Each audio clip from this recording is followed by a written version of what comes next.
Mao, damo ko nun nag-react, pagsiring, handsomest.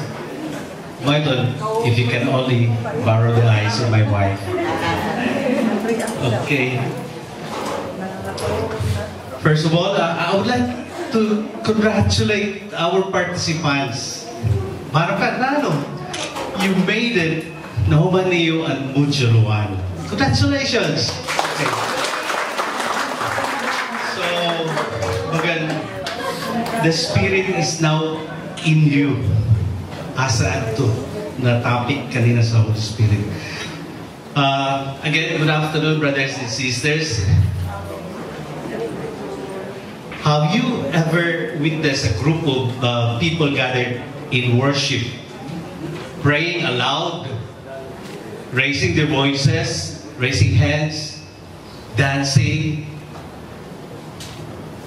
That is my topic for this afternoon. To introduce to you another way of praying, which is the charismatic way. Okay. The charismatic prayer has elements. They are the vocal prayers, praising and raising of hands.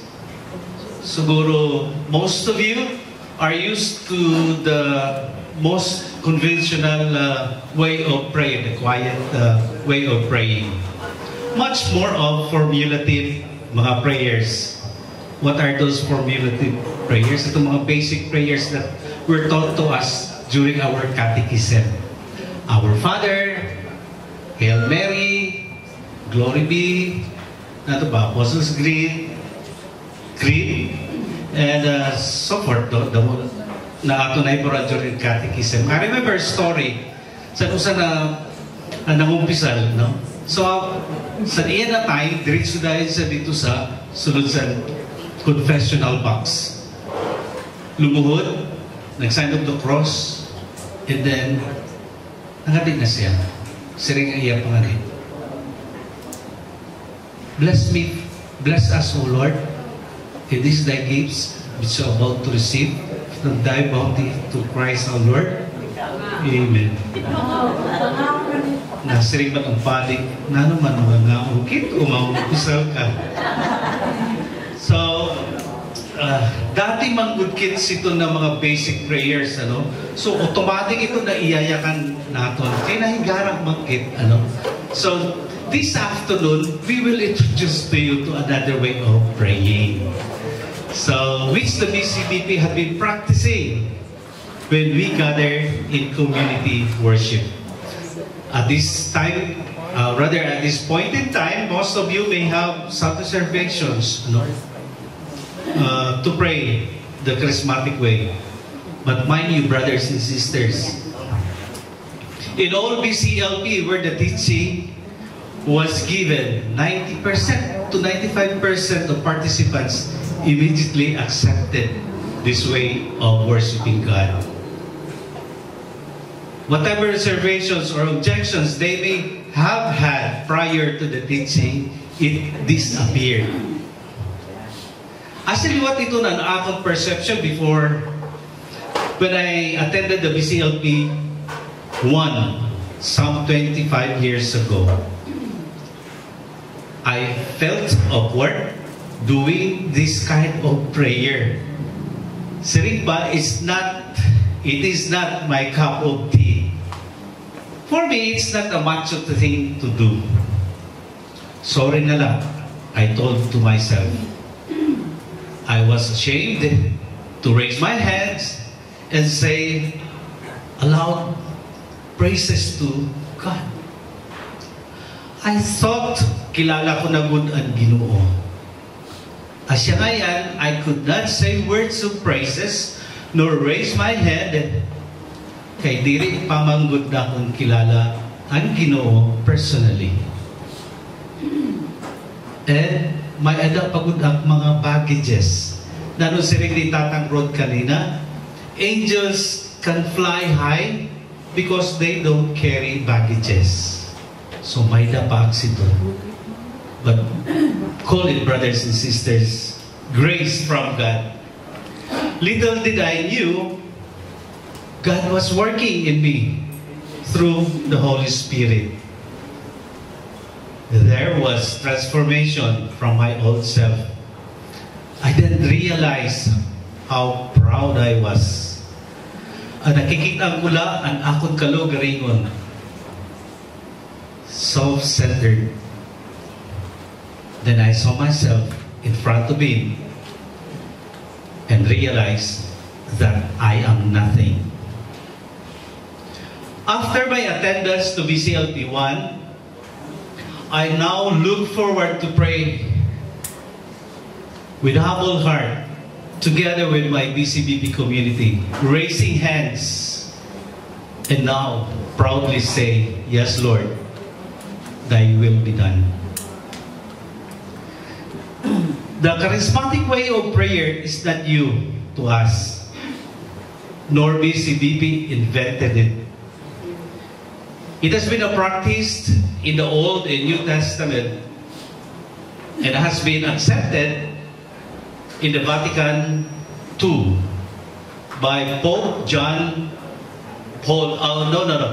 by Pope John IV as a tool in the mission and evangelization work of the church, and was sooner introduced in the Philippines in the year 1970. So whatever reservations or objections you may have, now it's so normal to feel that way. But it is our prayer that you will easily adapt to this way of praying. So the word charismatic is from the word charisma. Si dictionary na siya siya na charisma is a special magnetic, or rather, what's the bro? Sorry bro. Okay. Nasinig si dictionary, it is a special magnetic charm or appeal. So may nagkani magsirig sa imo na mag-praise, ying, kahusay mo. Di mo ba ito? Char. It makes sense anyway. You know, from the word charisma. Pag nabatian mo, you are elated, di ba? But in theology, it is defined as divinely conferred gift or power. Gift, the ability to heal, the ability to see what's in the future, the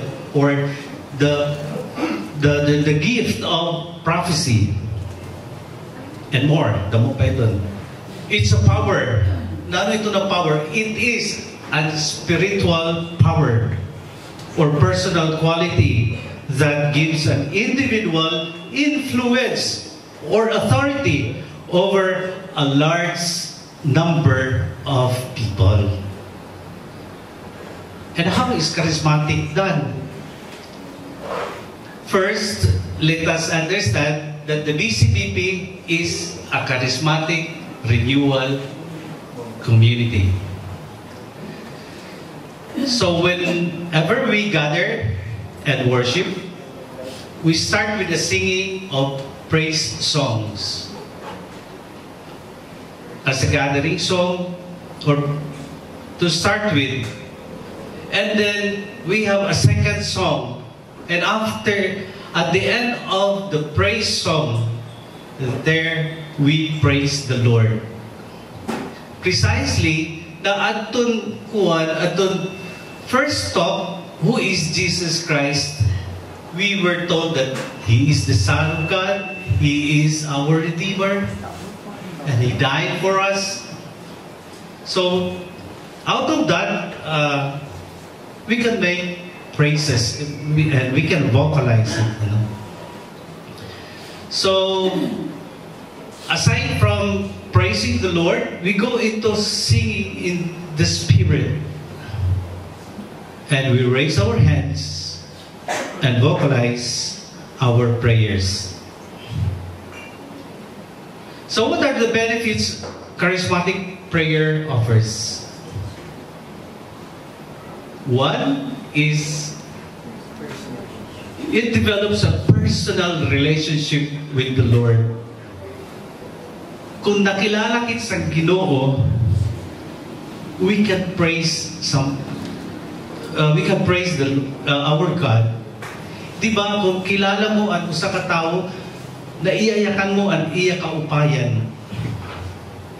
So, the same with our God, we are establishing connectivity with Him. So, as worshippers, we immerse in fervent praise, which heighten the awareness of God's presence. Karayong signon, we come into His presence. We open the gates of heaven if we are connected with the Lord. Another one is our faith increases. Napahilarom ang atong pagtuo. It is when we pray, like for example, when we pray for healing or ask a divine intervention, we do believe God will answer our prayers. Not in your own time, but it is in God's time that God will answer our prayers. And this is a manifestation of God's love and power. Brothers and sisters, when we participate also during the worship, we become part of the community. Diri lakit observer. During worship, we should join. Because joining and participating in group allows us to bond over shared experiences and beliefs, creating a supportive environment which is conducive to spiritual growth. Another one is strengthen resilience during life's challenges. Para manggugkit na in this kind of life, it is full of challenges, ranging from emotional struggles to relational conflicts in the family, in the workplace, or in businesses. When we are in a group worships, there is a powerful coping mechanism that at the end of our difficulties that we encounter, there is always hope. And when we experience that hope, we find strength. Diba? Which provides us comfort, and ultimately we experience peace. And the last one is the development of our spiritual gifts. Kung iyo na remember na sa top number 3, which is the Holy Spirit, ada na ngayon sa aton an Holy Spirit. Kailangan wala na ma-activate. So, kung ma-activate ito na aton, the Holy Spirit that is in us, it can develop spiritual gifts. What are those gifts?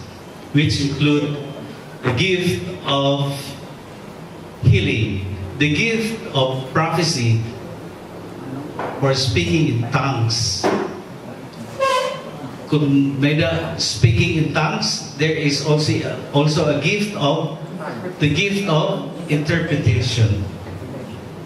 Okay. So, how does the Holy Spirit work in us? Sa third talk sa Holy Spirit, asa ko ditong pirme kay if you can still remember na sa talk number 1, si Tatang Joey was saying that there must be kulang. There must be something na nakuha that is lucky. That is the activation of the Holy Spirit na magpupush sa aton in the presence of God. Ano? So, the Holy Spirit works in people. Correct sinon, God uses people. Kaya nasiring na siya, I will give you a new heart and a place and replace it with my heart. So if that Spirit is in us now, the Holy Spirit provides that power. Gintangan gid bag-o na power. Power to do what is right and effect changes in our nature. What is our nature? Permikidla na kontra sa mga kaburuton sa Ginoo. So, kinti-change ito niya. Kinti-twist niya ito. Tungod kay that promise that God said, I will replace it with my heart. So if you have that new power, it brings us now to the presence of God. Kung ananakit sa presensya sa Ginoo, we can say our prayer that the Lord is my God, that the Lord is my Savior, and we can hear His voice and experience His intervention in our daily life. Now, we look at ways by which the Holy Spirit, who is now in us, ada na sa aton, ano? How can He help us experience in the presence of God? The Bible has given us several instances of how people at times pray in more expressive and demonstrative manner when praying. You can find examples of scriptural passages that is listed in your handouts. Kamu na lang pagbasa, no? Where the Lord is being acclaimed and worshipped with shouts, dancing, playing musical instruments. Now we try to understand what is vocal prayers. That's right. Vocal prayers is when people get together to honor and worship God with raised voices, making up their own individual prayers as they go along.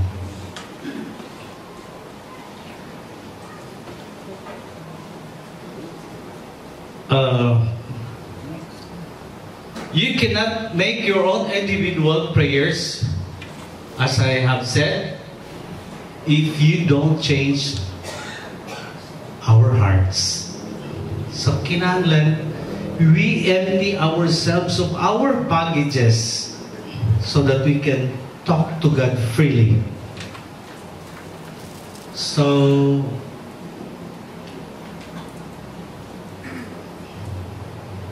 vocal prayer can build us an atmosphere of worship. So, ada na good kid in the presence of God. So, another way where the Holy Spirit would want us to experience God is by praising and raising of hands. To see you high and lifted up, shining in the light of your glory. Pour out your power and love as we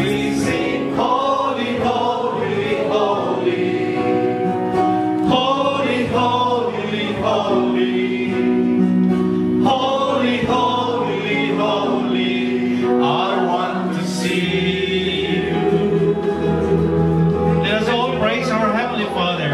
Lord, you are the God of all gods, our Savior and our Deliverer. Yes, Lord, we love you, Father. For you are the love and peace. You are the truth